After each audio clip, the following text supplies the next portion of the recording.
Kakapindot nyo pa lang. Pero alam nyo bang may mga isda na ang presyo ay parang panggawa na ng isang building na maraming palapag? Halika at alamin natin ang mga nilalang na maliit pero milyong salapi ang katapat.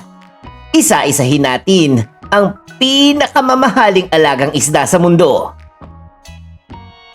Pero bago tayo magsimula, alamin muna natin kung bakit may isda na umaabot ng 10,000, 100,000 o kaya kahit milyong-milyong dolyar ang presyo. Tatlong bagay ang kadalasang nagpapamahal dito. Una, rarity o pagiging bihira. Kung mahirap silang hulihin at madalang lamang lumitaw kaya limitado ang supply.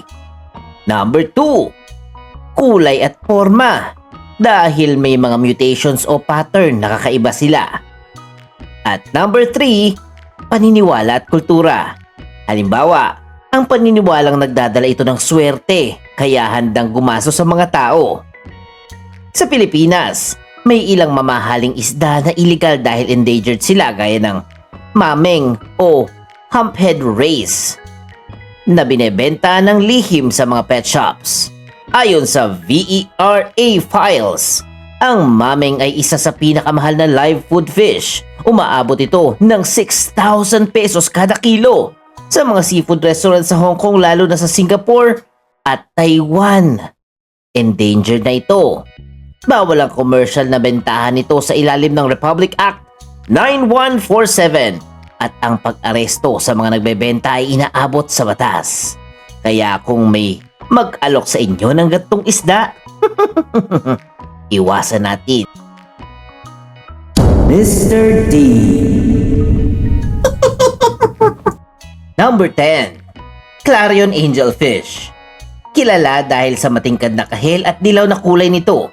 Ayon sa reports, ang isdang ito ay pinangalanan mula sa Clarion Island sa Mexico at dahil kailangan ng espesyal na permiso bago ito hulihin, bihira ito sa merkado at tumataginting ang presyo na 140,000 pesos dahil sa limitadong populasyon at regulasyon ng Mexico. Ang Clarion Angelfish ay pangarap ng maraming kolektor. Hindi ito basta-bastang alaga lamang ha. Nangangailangan ito ng malaking tangke at masusing pangangalaga. Number 9, Wrought Iron Butterfly Fish. Para namang naglakad sa runway ng fashion ang wrought iron butterfly fish na may makintab na itim at kulay abong katawan na sinisingitan ng dilaw na gilid. Ayon sa mga reports, matatagpo nito sa baybayin ng Japan, kaya bihira at mahal. Kahit matibay at aktibo itong lumalangoy, hindi ito karaniwang nakikita sa mga bahay dahil sa presyo nitong umaabot sa 150,000 pesos. At sa mga espesyal na pangangailangan nito, unique fact lang no, tinatawag itong wrought iron dahil ang kulay at pattern nito ay kahawig ng metal na bakal. Number 8, Australian Flathead Perch. Ito ang hide and seek champion ng mga isda. Siya ay napakabahira at nagtatago sa mga bato kaya mahirap hulihin. Ayon sa The Richest, ang nagsabi na ang unang binenta ito sa US noong 2011 lamang at mula noon ay naging high demand na sa mga kolektor maging sa mga mayayaman. Kaya umaabot ito sa 290,000 pesos. Number 7, Neptune Grouper. Mukhang normal ang hayop na ito, pero ang paghuli dito ay parang Mission Impossible. Ayon sa reports, kailangan ng decompression hindi lang para sa mga mangingisda, kundi pati na rin sa mga isda mismo. Dahil nakatira ito sa ilalim at super lalim na bahagi ng karagatan, ang mga nauhuli ay kakaunti kaya mas mataas ang presyo. Nasa 350,000 pesos lang naman bawat isa. Nababago rin ang kulay nito. Ang mga juvenile ay matingkad na dilaw at orange, samantalang ang mga adults ay kulay rosas na may dilaw na band. Ang pagkakaibang ito ay nagbibigay ng kakaibang saya sa mga collectors. Number 6. Golden Basslet. Kung ang Neptune Grouper ay Mission Impossible, ang Golden Basslet naman ay Deep Sea Treasure. Ayon sa reports, ito ay isa sa pinakamaliit na miyembro ng pamilya ng grouper at mahirap hulihin sapagkat kailangan gumamit ng deep sea submersible craft upang makuha ito. Dahil sa high-tech na proseso ng pangingisda at pagiging mahiyain ng isdang ito, bihira itong makita sa merkado at nagkakahalaga ng 465,000 pesos. Maraming mga collectors ang hindi ito madalas nakikita sa sariling aquarium dahil mahilig itong magtago.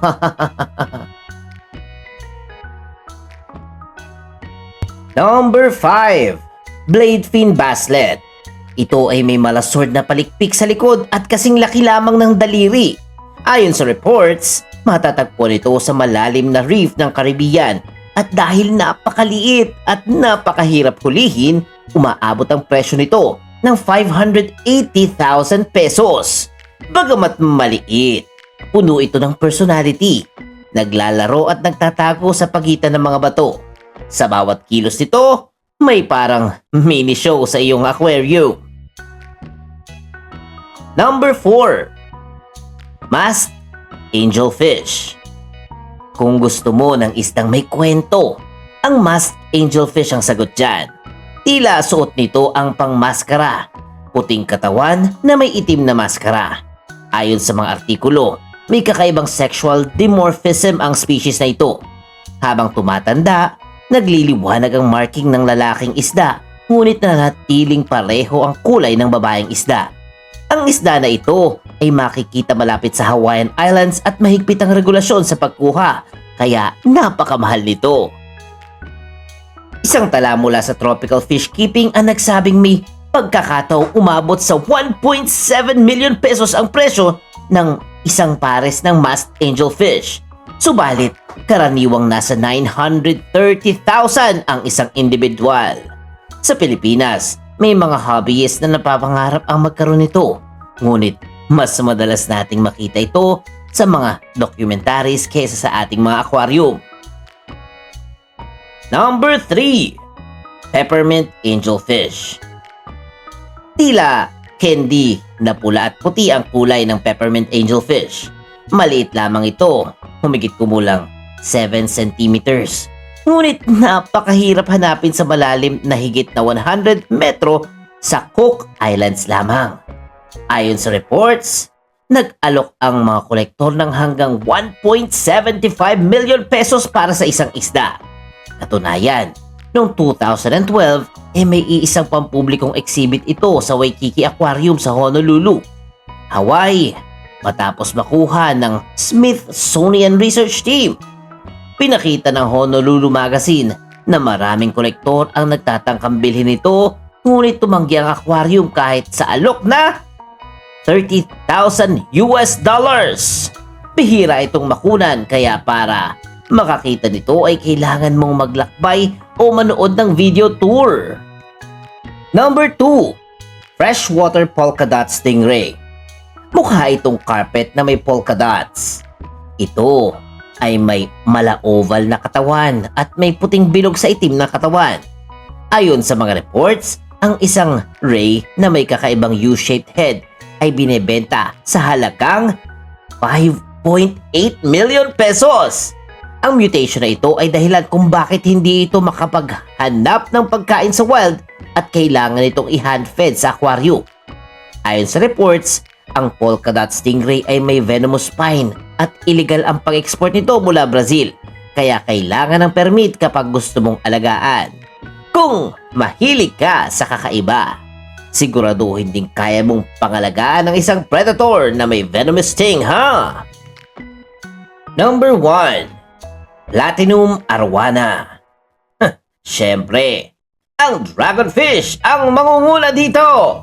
Ito'y tinuturing na pinakamahal na alagang isda sa buong mundo. Umaabot sa 23 to 25 million pesos ang presyo.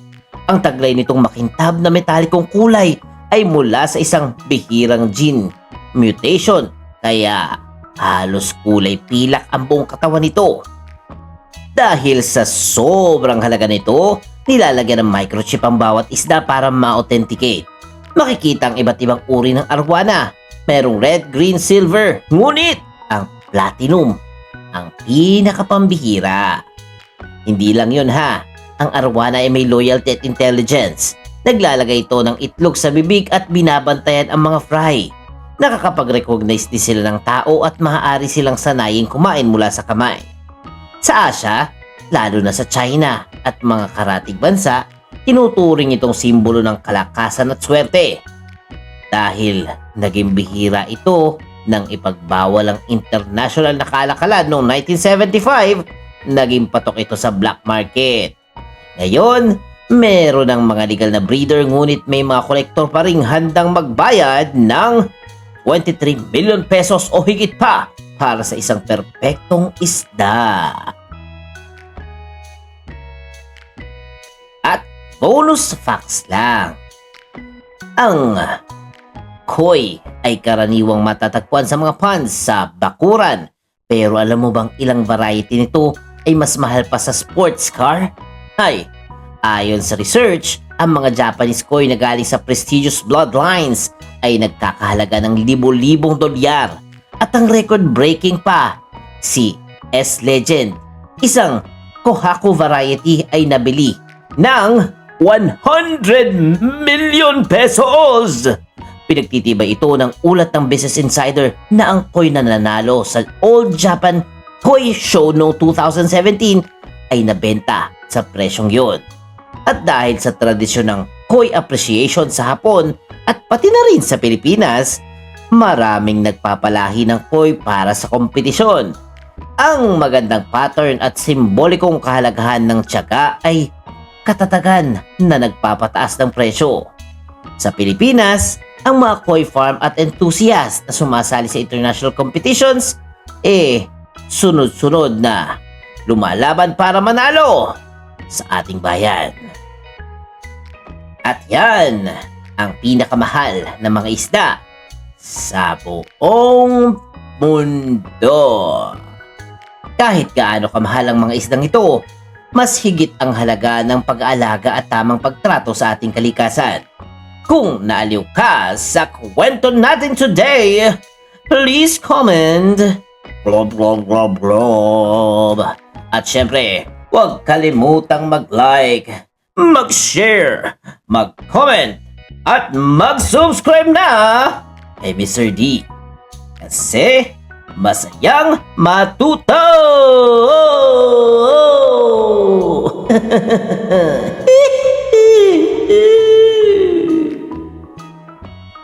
The end! Huwag kalimutang i-click ang subscribe button at bell icon ni Mr. D para masaya every day! See you, D-Fam!